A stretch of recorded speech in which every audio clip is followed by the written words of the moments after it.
Good afternoon, everyone. Welcome to the Economic Development and Innovation Committee. Councilmember Black is on her way. She will be excused until she arrives. We've got one item on our agenda today. We are going to continue our discussion, the Economic Development Roundtable with our HBCUs.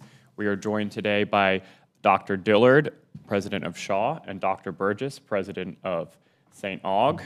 And Mr. Raleigh, I will let you kick it off. Sure. Good afternoon, Chairman Melton, members of the committee. So this is a continuation, as the chairman suggested, of a conversation that started some time ago related to how I think we can generally be supportive and partners with our two historically black colleges and universities in our community. And I think the desire of the committee in this conversation was to hear, I know that there had been mention of a lot of good work that has transpired, I think, since the last time this committee convened to receive an update and hear words from Dr. Dillard and President Burgess from St. Augustine's. And so this was an opportunity to hear specifically about some of those items and noteworthy developments that have happened on the campuses. And so I guess with that, Chairman, I will turn it back over to you to kick off the conversation. All right. In the agenda material was an excerpt from the minutes from the last time we met as a group, which was about a year ago. And so, my understanding is y'all may have some updates for us or some ways to start to kick off the conversation. Do we want to start there? Dr. Dillard, do you want to go? Or Dr. Burgess? Well, first of all, thank you for the invitation and to revisit the topic. I sort of had a different take on the meeting in terms of the follow-up, because in that last meeting a year ago, there were proposals put forth of ideas that staff was looking into, speaking with other staff offices, the Smart City office, other offices about some of the things that we had brought forward earlier. And so my take on this meeting was sort of catch up from both sides, not so much what's going on our campuses, but more about how both Shaw University and St. Augustine's fit into the economic development of our city and how we can partner in, more tangible ways.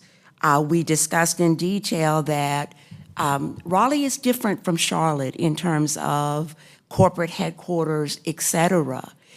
But Raleigh is an amazing city, so we can come up with our own things that can be done through partnership with HBCUs, especially around, driving economic equity within our city, because the statistics haven't changed. As the city has continued to be recognized as a great place to live, work, et cetera, that's not the case for all of its citizenry. And you have two of the oldest historically black colleges and universities in the nation. Mm-hmm. And we have been creating the black middle class since our existence. What better tool is there as you develop economic development strategy than to partner and utilize, what we bring to the table? So today, what I brought is not so much telling you what's going on our campus, although there are some exciting things going on, one of which, thanks to you and your approval of Shaw University's rezoning application, we are working on a master plan for what we are calling the Shaw U District. Now, we're not designated as a district, but we're owning a district since we think we've been there long enough. And, certainly if Moore Square can have a district and everybody else, certainly, Madam Mayor and city council persons, there ought to be a Shaw U District. as a designation, but part of that master plan for us is including the community. What can we do as we build out our support for the institution's mission that we can bring along the community as well? So can we create jobs? Can we create venues that are used by the community as well as the institution? So we're thinking broader than the institution, and we certainly would like for the city to consider us a partner in helping to do that economic development. Because let's be frank, my source of funding is the tuition that students pay. And that tuition covers sometimes salaries of faculty, keeping the lights on, et cetera. There is not much built into that for community development and economic development. But as a mission for the institutions, we're taking it on. And it sure would be great if we felt like we had a partner in the city, as we develop this district, as we develop, a lot of ideas that we think promotes connectivity. And right now, given the backlash from the closing of South Street, that we're asking to create connectivity with South Park and a part of our community that could benefit from connecting communities. And we want to be that connector. But again, it still comes back to how can we engender support from not only businesses, but city government, county government, et cetera, to make that happen. So I am going to re-give you a proposal that we made for creating a connectivity hub on Shaw's campus to help address the digital divide and to train underrepresented populations in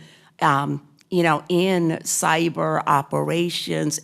Everybody's not going to be an engineer, but we sure need somebody doing the cabling and all of the other things that go along with, cyber operations, cyber security, et cetera. So I'm going to refresh you on that little proposal. And I know it comes with a big number, like $3.7 million. But it's an idea that I think if we could get enough partners behind, it's something that we could create, both Shaw University and St. Augustine's, in creating that hub, because we've got great programs. In addition, I know you don't have a lot of free time for extra reading. However, the United Negro College Fund, the Frederick Patterson Research Institute, just published the 2024 Economic Impact Study. And sometimes, you think we come up with our hands out, always appearing to be, begging for support. And I just wanted to share the $78.3 million impact of Shaw University on Raleigh's economy, in the state of North Carolina. And I'm asking you to consider us a partner in how we make this more equitable. So to keep you from having to go to links and finding the whole report, I printed you out a copy of Shaw University's economic impact in the state of North Carolina. The last time this study was published was in 2014, I think it was. And so this is the 2024 edition of that economic study. And then just a bulletin of some of the activities going on Shaw University's campus that tells you about its potential. One is about its cyber operations program and speaking before Wake County officials around the AI initiative. Our Child Development Center, that is a 5-star center and serves our community and serves it well. In addition to that, we've been engaged with the North Carolina Bankers Association to increase the number of credit analysts of color, and those are all ways that you close the wealth gap. And we're doing that work. but it sure would be easier to do that work with some great partners. So thank you for having us, and thank you for caring enough to convene this committee to talk about exactly where we are and where we might go from here. Thank you. Yeah, I have a and couple just of real quick, questions, too. I just want to level set too before Dr. Burgess goes. I sensed a bit of surprise when you started your comment. I was reading from our agenda today, which from the city manager's office, I was told that we were receiving an update. It is absolutely correct that in October, where we left it was, there were 2 initiatives that we asked our manager's office to look at. The Charlotte's Racial Equity Initiative with their HBCU, Johnson C. Smith University. We did have a conversation about the challenges we have in Raleigh is we don't have the same level of like corporate giving and philanthropy. So they've been able to raise a considerable amount of money.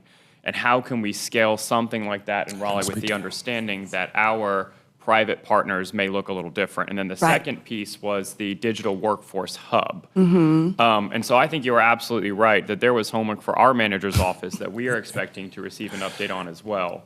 And we are- Will that occur today too? We are absolutely able to speak to a couple of those pieces. I apologize. I thought we might want to hear specifically from our presidents, our guest of honor first, but we can certainly share some of the conversations that we had at the appropriate time if you want to have Let's that now. let's hear from the give table President first Burgess from so we Dr. can speak. Dillard, and then I want to hear from Dr. Burgess. We have a member from the public here, and then I would love to hear about what we're working on from our side of the city. Thank Councilman you. Fort? Yeah, and I just want to say that I'm probably the person that put you a little bit on the hot seat because I've attended a few of the meetings about the master plan at Shaw, and so just know that all the work that's been going into that and that you got tremendous momentum going. So I thought it would be helpful for you to come and share that with us in terms of, how we can be helpful in terms of some of that planning that you've got underway with the master plan. So I apologize, but I don't want to put you on the hot seat today. That's okay, because I got to slip in that master plan in the Shaw U district and put that on your note that we'd really like to have you designate us a Shaw U district.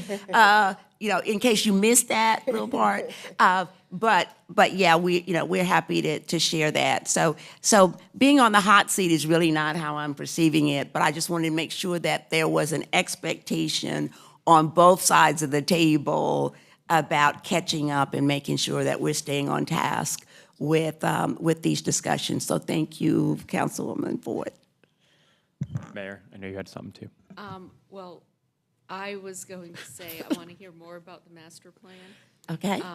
And just get an update on that. Okay. Because I think that is where we can be helpful. Okay. And have more partnership involved. Okay. And so I want to hear more about that. Okay. I also wanted to ask, one of the things that we talked about was reaching out to some of our businesses about internship programs and whatnot. So we talked about building relationships before you ask for money. And I was wondering what kind of outreach has been done in that regard as well.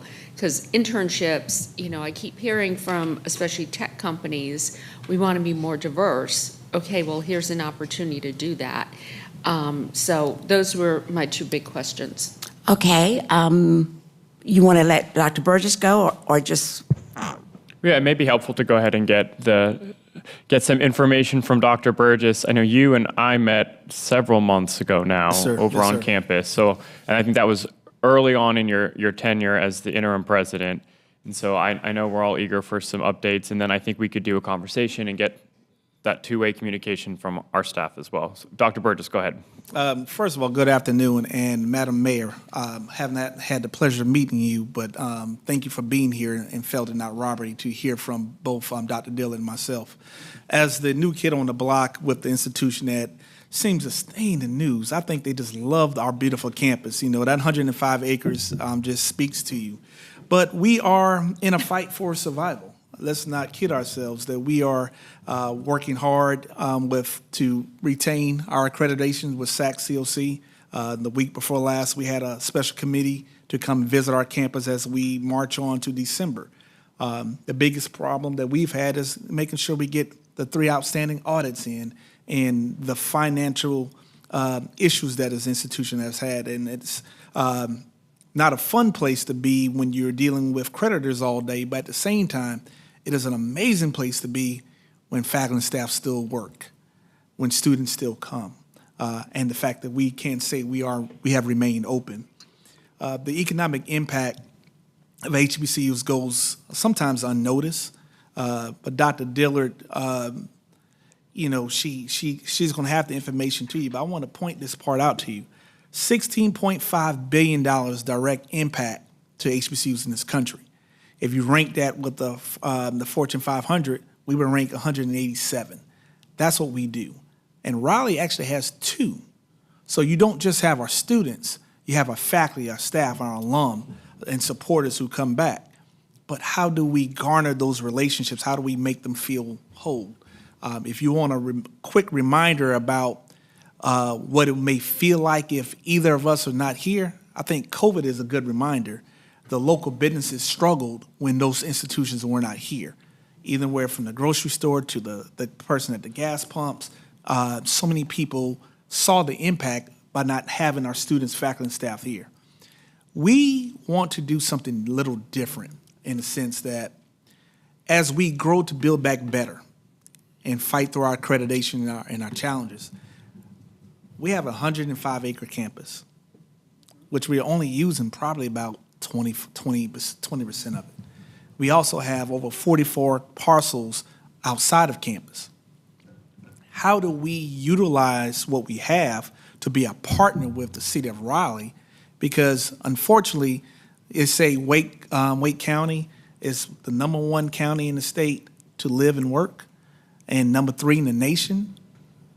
But most of the people who work at my institution, and I'm sure at Shaw, and plenty of your city employees cannot live in Wake County. So how do we create affordable housing district within the confines of what St. Aug's has, from Oak Street and Hill Street, and the parcels that we have off campus, more particularly on Newbern and Creech Road. So we are open to how do we become mutually beneficial partners with that.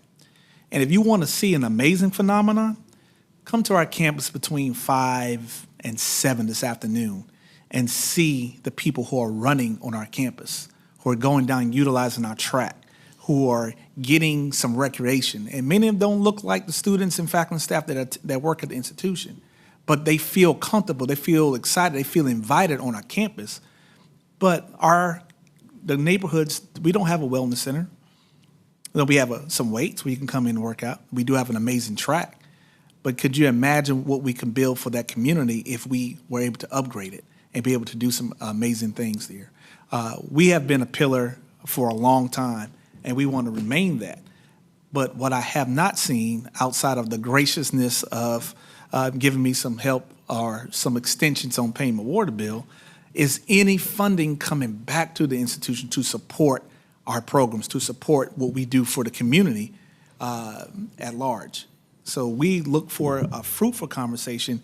Yes, the city of Charlotte has a lot of banks, but the city of Raleigh should have a lot of great people. I've met a lot of great people. And from a philanthropic standpoint, individuals give way more money than corporations ever will, as Giving USA shows us time and time again. We can't call ourselves the research triangle and be in the middle of that and not think we don't have dollars that are actually flowing. It's just, where are they going? They seem to skip St. Augustine and Shaw. So how do we call time out on those things and really say, how do we become mutually beneficial partners so that we all win? Thank you. Anything from the table? Not for me at this point.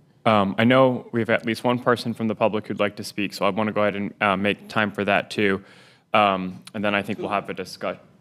Do you think we should do the city presentation first? So Sure, then we could do Yes. that. Before they I'd like speak, to then they get can hear that. everything that's being presented before Sure. they speak. Yeah, that sounds good. Go ahead. Sure. So just recapping, the last conversation that we had, it was almost right at a year ago.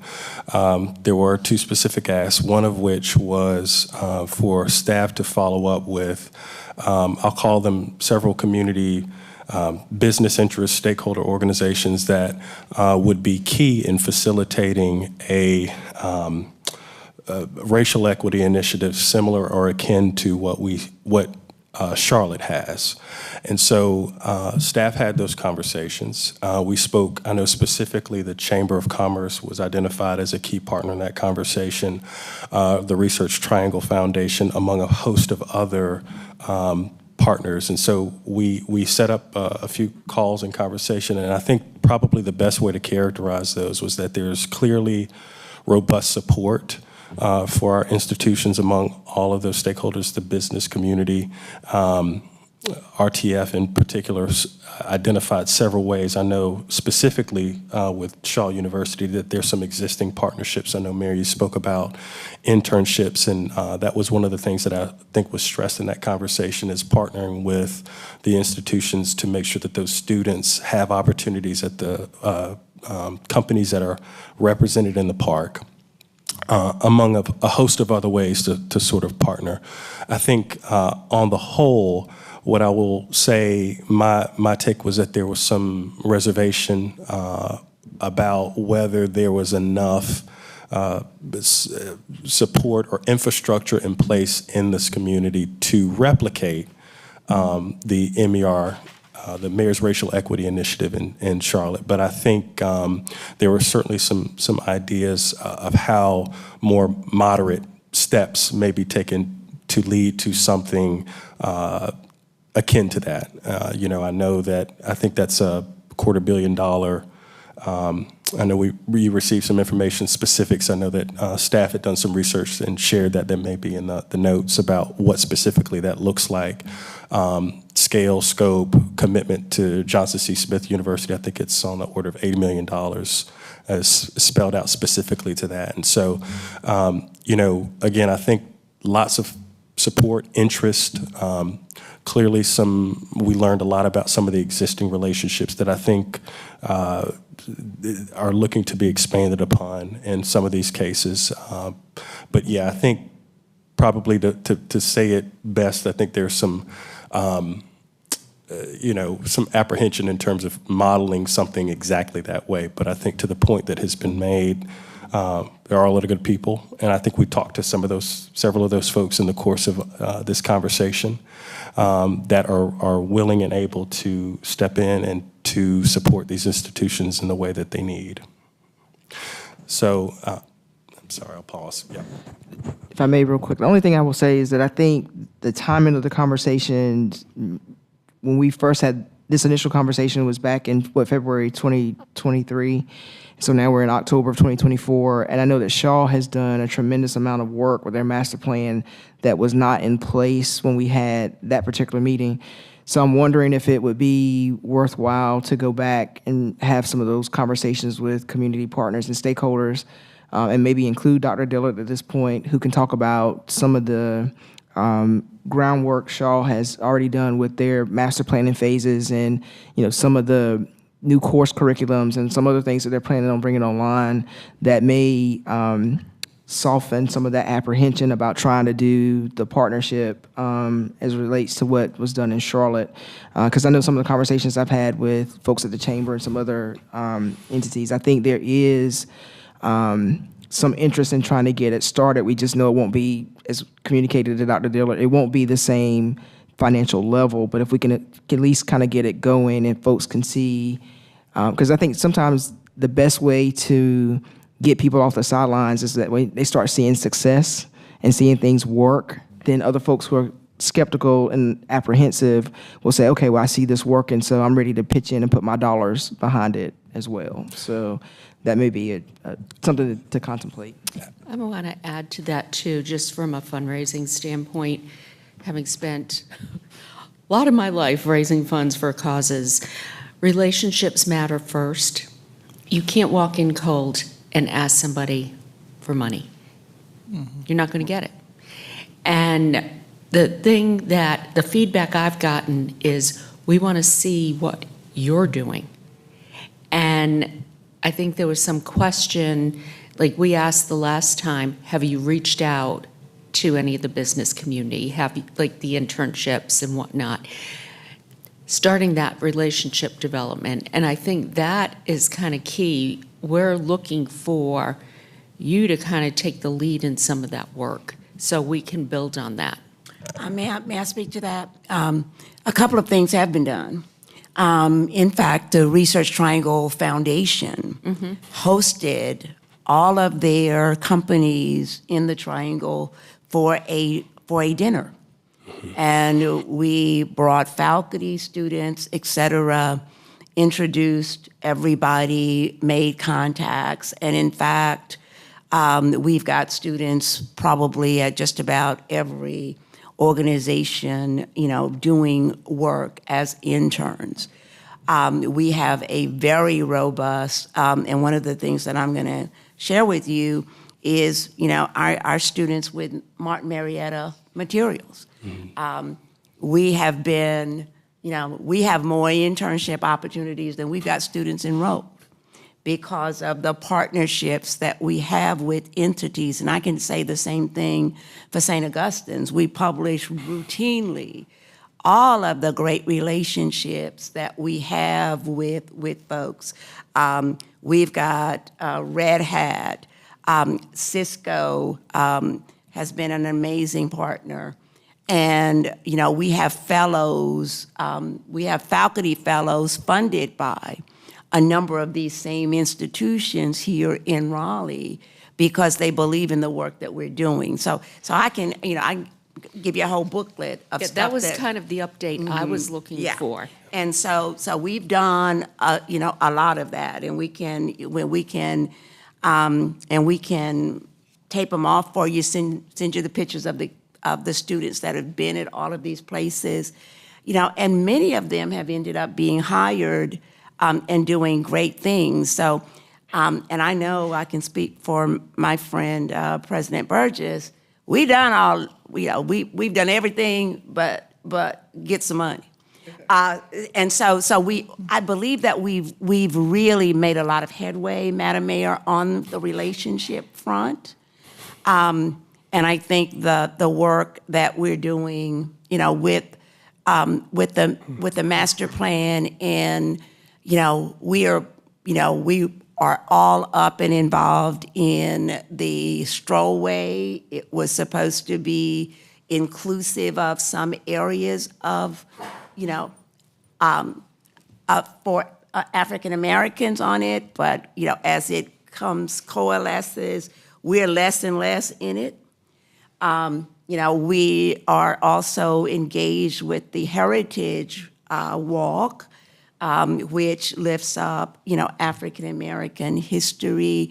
And so you kind of get to the point where, I'm kissing babies, shaking hands, and I got relationships out of the wazoo. But where I keep stumbling is how that translates to, the kind of support that I see going to other parts of my city, my government, et cetera.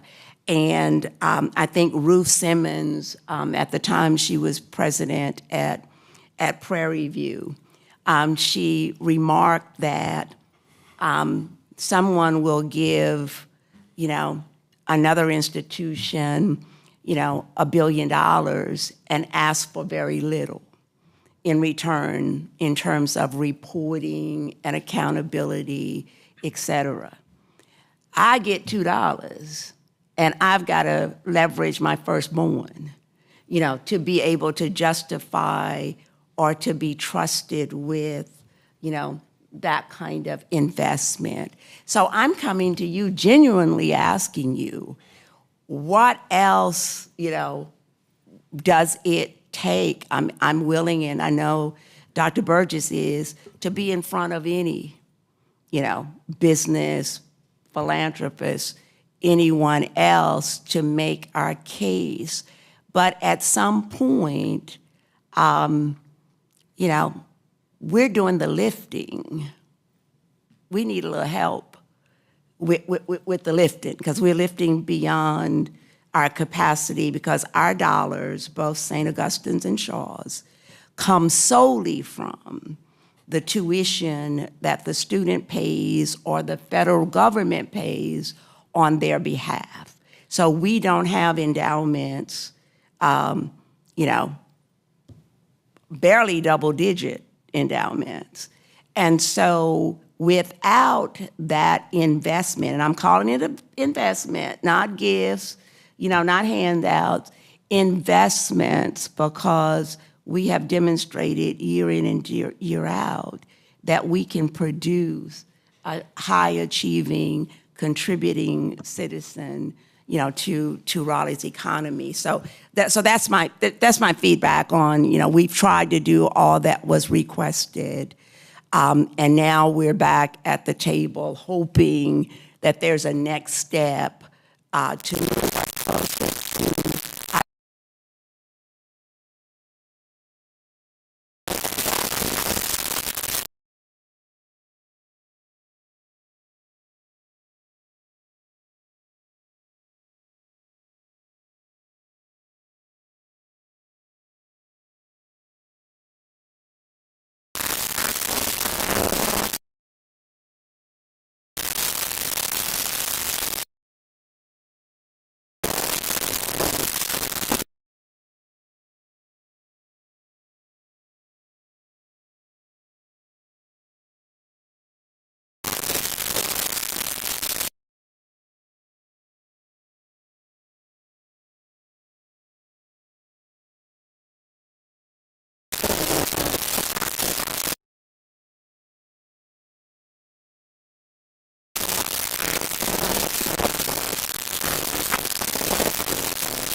think for Shaw, and we went through this with the rezoning request, one of your greatest,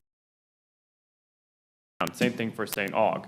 And so this idea of we have all these parcels on New Bern and other areas, how can the city work together to get affordable housing, something, and that could also be maybe even a revenue stream too. So I kind of want to add that in Sure. for discussion. And Chairman Melton, I will say, President Burgess and I actually started this conversation, what was it, a couple weeks ago, on that very point, to begin to walk down the road of understanding, St. Augustine's land holdings and what partnership opportunities might exist to leverage that land to the benefit of not just St. Augustine's, but to the community writ large as well, whether that be, I know specifically we talked about affordable housing development and opportunities to partner there. And so that is a conversation that has been started and that we will continue. I know, I think there was some homework to come out of that. And so President Burgess and I know we'll be discussing that going forward related to those opportunities for partnership, but it's something that's very much on our radar. Okay. What else? Do you have any other updates from the? You didn't talk about the hub yet. Yeah. No, so the hub, so this is one where we have a bit of a lighter update, unfortunately, to share. So as you recall, and I know President Diller has some information to share as a review, a refresher on that. So what has transpired since the time of that, the introduction of that initiative, we partnered with our Small Business Development Division and our Office of Strategy and Innovation. I know you probably recall Mayor directing us to try to bring some connections internally around supporting that work. There was some work done, and I know, Dr. Dillard, you may not know who exactly in your staff, but there were some staff conversations that happened. I know that there was, at that particular time, the Planet Defense Fund, I think, was doing some work on campus that had some similarities with this particular initiative, as I understand. And so I think there were some efforts to try to bring those together. I think part of the concern, or not necessarily concern, was the source of funding to support the ask. I think the gap, as we understood it at that time, was $5 million, and I think that is where ultimately we hit the challenge in terms of finding something that could readily support an ask of that level. But I will say, we are happy to continue those conversations. I know that there was an evolution of those discussions with the staff, our staff, and yours, related to other potential partnerships, which we will continue to pursue. Yeah, one of the things I'll say is that I know, again, we're talking about finances, and so this could be something that could be kind of looped into that conversation. If the city allocates money or finds money in the budget, then we are in a position to go out and talk to stakeholders and other folks about making investments into the hub, as well as to other things. And so, again, it's one of those things, once you start to see success and see where the money's going to be utilized specifically, I think that kind of facilitates, folks being a little bit more generous in their willingness to give. Yeah, So. and I will also just remark that I know that in those discussions that happened, we did bring in partners with Wake County and the North Carolina Department of Commerce were at the table at the time. And so hoping to leverage some of those relationships to sort of advance some of the work we're talking about today. What I'd like to put on the table, if you don't mind, that there are a number of federal initiatives around connecting communities around certain issues, and digital equity is one of them. And so having a partner, if St. Aug and Shaw could partner with the city on one of those initiatives, but you can't do them unless you're in partnership. And so I know that there's been work on connecting communities with the city and Dix Park. It's those kind of things that we'd like to put on the table, that there's a broader community that has suffered from being disconnected over and over again. And I see this as an amazing opportunity for us to partner For the federal funds, EPA, so many, but they require the work of government, city government, and our institutions to make them work. And I don't know how to go about that because I certainly don't have a plethora of staff that I can pull off of what they do every day in terms of teaching and that kind of thing to do this. But I think there's some real opportunity, for some of that funding if we're able to create partnerships and a work group to make those kind of things happen. Well, I would say that sounds like low-hanging fruit, that if it's a partnership with the city to be able to apply for those grants and that funding, then that's something that seems, pretty doable pretty immediately. So, Mr. Raleigh, I guess I would ask that you and Dr. Dillard have that conversation about forming a group between the city and Shaw And St. Aug. to get that part of it done, because that to me is something that if they just need us as a partner to facilitate, we could get that going pretty quickly. Absolutely. Well, let me reach a little higher on the fruit tree.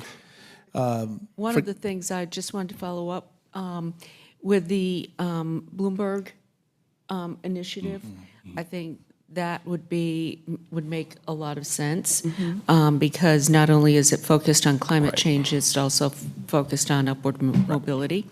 And that's their job, is pursuing grants. So looking at that could be helpful. Thank you. Thank you. Forgive my ignorance on the hospitality tax. The small little town of Orangeburg, South Carolina, where my alma mater and where I used to work, Claflin University, every other year we will share a penny sales tax with South Carolina State University as a way to assist us with some of the things that we have going on. I'm not sure where the city of Raleigh is on that, but That's not how it works here. okay. This is a legislative initiative that was formed over 25 years ago. I worked on it, so I'm very familiar with it. But it is very specific on what we can spend our interlocal funding on. That's hospitality or food and beverage, but also hotel, motel tax. And it has to be for tourism-related projects. It's very specific in the enabling legislation. So coming up, I think, was it next year or the year after, we have the World University Games? That's in That's 2029. So that would be tourism, correct? And I know many of our institutions are, several institutions are part of that, and we have a track. We have things that people will be coming to utilize. So I'm just trying to figure out, how do we take something that's already in line, and I think what we have, and then we have the historic St. Agnes Hospital, which is a tourist attraction because it's the first Black hospital in the state of North Carolina. That kind of falls. You would have to make a case for that. Okay. You have to show the numbers, you have to show the impact, whatnot, but, and you have to apply through the county. Sounds good. I'm interested in focusing on, I've heard a couple things here. One, this federal grant money that may be readily available. Yes. That if we can form a coalition where it's both of the institutions in the city making the asks, putting together the I guess their bids or proposals, and to the extent that the city has access to additional resources, whether that be staff resources or grant writers, maybe we could become the point person to coordinate that funding. And so I would like to see that as an immediate follow-up. And I would also like to see, I do think we should start this initiative. I understand it will look different than Charlotte. I understand that it will be scaled differently, that it may be used differently. But I agree with Councilmember Ford, if we can show some success, we'll get some additional buy-in. And so if we can form this fund in some way, figure out what city money is available to sort of start it, and then we can start leveraging the relationship building that has been occurring to try to get additional contributions to. I think that would be for me an immediate next step. And then the strategic land partnerships. I think that is a ripe opportunity because we have a need for more affordable housing in the city. Institutions have a need to be able to utilize their land in a different capacity. And so I think those three would be immediate things that we could, tangible goals that we can get up and running. I'm going to say that I have some concerns about city funding because what's going to happen next is we're going to have William Peace, Meredith, and others coming to us saying, what about us? And how I would like to approach this, I think the land certainly has a lot of value to you, to us. That would be my first step, is how we can leverage those assets to incorporate, I would say, giving or financial incentive. And so that would be my number one, with our grant writers being number two. Their job is to look at what is available in the federal government for infrastructure, for, like, you name it, that's their job. And so, and there could also be an opportunity for them to do some research within the Bloomberg Philanthropies Group on other communities who may have initiated something as well. Well, I'll just kind of say in response to that, in some ways I disagree about the comparison between the universities, because I would imagine that Peace and the other universities may have endowments and may have other resources. I think when Charlotte undertook the effort for Johnson C. Smith, it was based on a need, a tremendous need. And what we've heard about St. Augustine's and Shaw is that y'all have a tremendous need. And certainly Charlotte has some other private institutions, but that didn't preclude them from moving forward to do an initiative specifically for the HBCUs. And so I would say that I think just based on the historic nature of the two universities, the economic contribution that both institutions make, I think we can justify moving forward with an initiative for the two HBCUs, irrespective of what other institutions may come in and ask for, because I don't think they're similarly situated. I don't think they're on even or equal footing at this point. And so our primary focus now is to do what we can do to undergird the two HBCUs to make sure they stay in Raleigh and continue to make valuable contributions with producing students and economic development and all the other things that the two HBCUs do. So that's my perspective on that.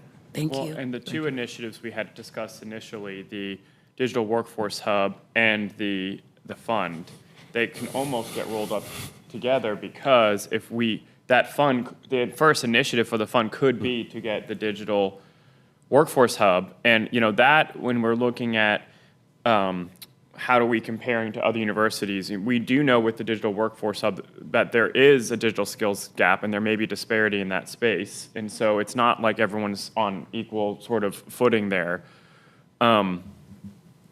So that's my thought on that. But I do agree that the grant opportunities and the land seems like ripe for immediate action. And then the the fund, I think we should start taking steps towards that. Because I agree, it's going to be hard to get the private sector to support something that they don't believe is going to work. But if we can show that it will work and that we have a initial goal of maybe this digital hub as being the first initiative that is funded through it, that could be extremely helpful, I think, to at least start talking to folks about it. They have to see action, though. That's the key thing. And Well, I think I think you've that just, we- yeah, can I that- finish, that- Dr. I'm Dillard? I think you've outlined some very specific things that you've done, and that's the type of information we're going to have to share. It's like, okay, we formed this partnership with Martin Marietta, as you said. We formed this one. So getting more of that detail out there, I think, is really key. And the other thing I was just going to share, and thank you, and I apologize for interrupting you, is that National Telecommunications and Information Agency funded the university to the amount of $5.3 million to stand up a lot of the equipment aspects of this hub. So it's not something that we have, abandoned because we feel that strongly about it.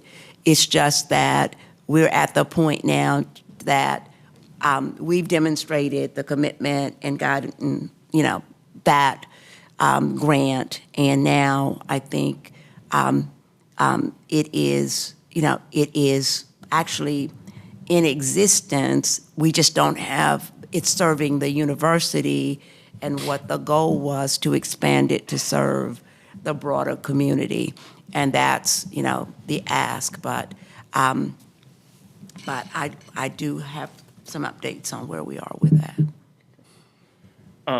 Well, I do know we have two members of the public. One is behind Dr. Burgess. That's why I only saw. But when we give everyone 3 minutes. Okay. My name is Octavia, and I'm a 1978 graduate of St. Augustine's University.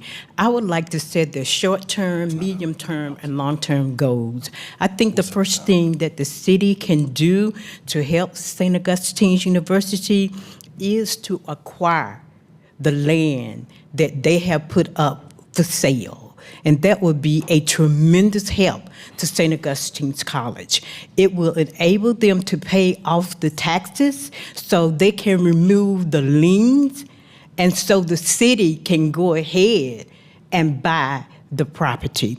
Second thing I want to talk about, St. Augustine's College. I live right around the corner from St. Augustine's College. As you know, St. Augustine's College have been left out of this process. It has been left out on the $700,000 grant that they got for Tarboro Road. It has been left out of the DMV. It has been left out of Tarboro Road. So it has really been left out. And St. Augustine College is very vital to my community. When I say my community, I'm talking about College Park, Idlewild, Oakwood, Capitol Heights, and Madonna Acres. What I'm working on now is going back to building a connectivity and having St. Aug as that hub so we can connect all of our communities to that hub. It is very important. I will have a meeting in December with all of my neighborhoods. I have been talking to them, and they are supportive of that. And so they welcome Dr. Burgess to come to that, because we need to infuse Dr. Burgess into the neighborhood so he'll set all of our neighborhoods, not picking out one, but all.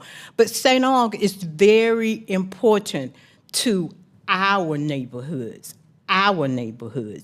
And it is a vital institution. Yes, we have some hard times right now, but I believe that the sun comes in the morning. There will be light, and I am a firm believer in that. And I believe in St. Augustine's College. So what I'm saying is that first, let's get St. Aug involved in the things that's going on in our community. That is so vital. That is so important, because they have been left out. St. Agnes Hospital, the city have had the opportunity to come in with St. Agnes. You got to put that on your plate. That is tourism. I helped Dr. Diana Broadley-Suber get $5 million from the hotel and motel tax, Marianne Baldwin. So I'm not owed to the hotel and motel tax. $5 million. And I have been surprised at that. Yes. I helped her, and Verna Malone, and all of us came to the table to make that happen. So I'm not a stranger when it comes to the county at all. But I will say, let's get St. Aug involved. They need to be involved. We are not dead. We are not out of the game. We are not. All I need for y'all to do is buy that property from St. Aug so they can pay the IRS and we can take the liens off. That's what we need right now. So y'all hurry up And Dr. Burgess, you get that right so the city can buy that property. Thank you, Miss Rainey. Our timer clock's not working, so I've got it on my phone. But that was a point well taken, and I agree. So if we could figure out what they need, We got brand new appraisals. what Fresh off the opportunities press. we may have. All right, go ahead, Mr. Meyer, What opportunities for what? for partnering on the land. The land. Yes, Yeah. that has been my first priority, yeah. Good afternoon. So my concern is that all I keep You hearing give your about name is for the record, Eugene please. Myrick, Southeast Raleigh resident, Shaw University alum, class of 1994. I was here for the rezoning case. Stormy, you was kind enough to meet with us. Jonathan never met with us, and the mayor literally blocked our emails, which I believe was illegal. One of the things that's most concerning to me, again, is that neither one of these universities have alumni representation. The president of the Shaw University National Alumni Association resigned because he couldn't get any information from Dr. Dillard. You all probably have more information than we do. You all have information about a master plan that we don't have. When y'all had the block party on East Street to close East Street, I saw city plans with a strawway going through Shaw University's campus, but we're being told there is no master plan. St. Augustine's, their alumni association just elected Steve Williams to be president of the National Alumni Association. He hasn't been seated. So when you all consider having these conversations about these universities, I would at least ask you, Stormy, I believe you will be reelected, to have a conversation with the alumni bodies. And what's even more troubling for me is I know that when COVID happened, Shaw was bailed out during the CARES Act. Our debt was wiped out. Shaw received tens of millions of dollars. If you look at the 990 from 2021, there was a surplus of $26 million. And 2022, there was a surplus of $600,000. But magically last year, 2023, we're down $8 million. But Shaw should still have enough money where we should be willing to bail St. Aug or whatever debt they're in. So that money, Dr. Burgess is shaking his head no.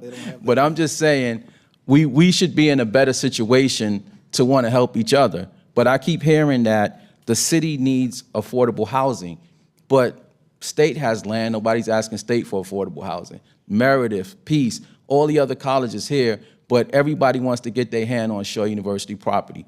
All I'm asking with you, Councilmember Ford, is upon re-election, if you would be willing to meet with the alumni associations, because a lot of the things that you're hearing about the university and not getting the support that they need, they don't get the support that they need because sometimes they don't reach out to the alumni that actually want to improve the university. So with that being said, I also would like to mention that our accreditation, our charter, as well as our nonprofit status are in jeopardy because Dr. Dillard sits as the chairperson for the Downtown Raleigh Alliance. As a president of Shaw University, a nonprofit institution, you're not supposed to wield political influence. So these are some of the things that we're dealing with. And once again, once you get reelected, I hope you'll be willing to meet with us. And I Thank did you. enjoy meeting with you at Biltmore Hills. That was Okay. for the Biltmore Hills Association. Wonderful, thank you. Not Shaw University. So it is that. Anything else for the table? That's the only item that we have, Chairman, and no further updates from staff on these items. Okay, do you have maybe what you need for next steps? I do, absolutely. Do we need to motion it out to the I think, table yes. or? You know, certainly we have staff direction, but I do think it probably be in order for the committee to formalize that recommendation for those action items as you described, Chairman Milton. Okay. So the motion then would be to report this out with the recommendation that the city look at opportunity to purchase land for affordable housing, and also work with both Shaw and St. Aug's through our I-team to explore potential federal funding and grants opportunities. But I still want to put the fund as, or that could be your first motion, and I'll do a second motion as relates to the fund, if that's what we want to do it. It That's says- my motion, okay. so. And then, I guess just for semantics. Do you want a friendly amendment? I would be happy to make a friendly amendment if we could add the fund portion that, similar to what they did in Charlotte, to at least explore that fund, getting that set up. And I just also want to add, you said purchase. Do we want to just leave it open-ended to see what model works best? Because it may be like, I don't know, like a, Because it could be land leases versus us actually purchasing it, so you still maintain ownership of the land. Both ends. So yeah, I think leaving it flexible so that the universities may, partnerships on. yeah. Sure. It should be partnerships because we can't do this alone. Okay? All right, motion with all the amendments, second. All in favor? Aye. Aye. No one opposed. Councilmember Black is excused. Okay, well, I think this was I very thought she was on her helpful. way. Now, Ralph, did you get all of that for the motion? I'll work with it. I'll make sure he has it. We've got it. Crosstalk. We've got it covered. Yes. Yeah. In case there's any confusion for anyone watching at home, we're going to Details will work out. work in partnership on potential funding sources, federal funding or grants. We are going to have our staff look at funding, creating a fund, Potential partnership for the sale of and then the land. partnerships on the land Land development, opportunities. So right. I think those are three concrete next steps. I'm gonna just say that this was referred out to the council. We usually do that around this time of year, and we have the concrete steps now. And so That was the start of my motion. Refer this out with these recommendations. So that is the last item we had in committee. It That's is now correct. with the full council, and we will be back to the full council on this. When is the next council meeting? Next council meeting is next Tuesday, is November Wednesday. Wednesday, 6th. the November 6th. So I don't know why I thought it was next Tuesday. Wednesday, November 6th. But I don't anticipate we would have, it'll get referred out referred. then for the council to approve this plan, and then staff will start working on standing up these initiatives. So. And I won't be here because I'll be in court working that day, but I will put my note on the record now. I'm in favor of it. So Okay. from the table, somebody say I'm in favor. I will You know, I'll remind be here. everyone, when I read it out, I'll remind them. Thank you. All right, that's all we had for today, and this meeting is adjourned. Thank you. Thank you.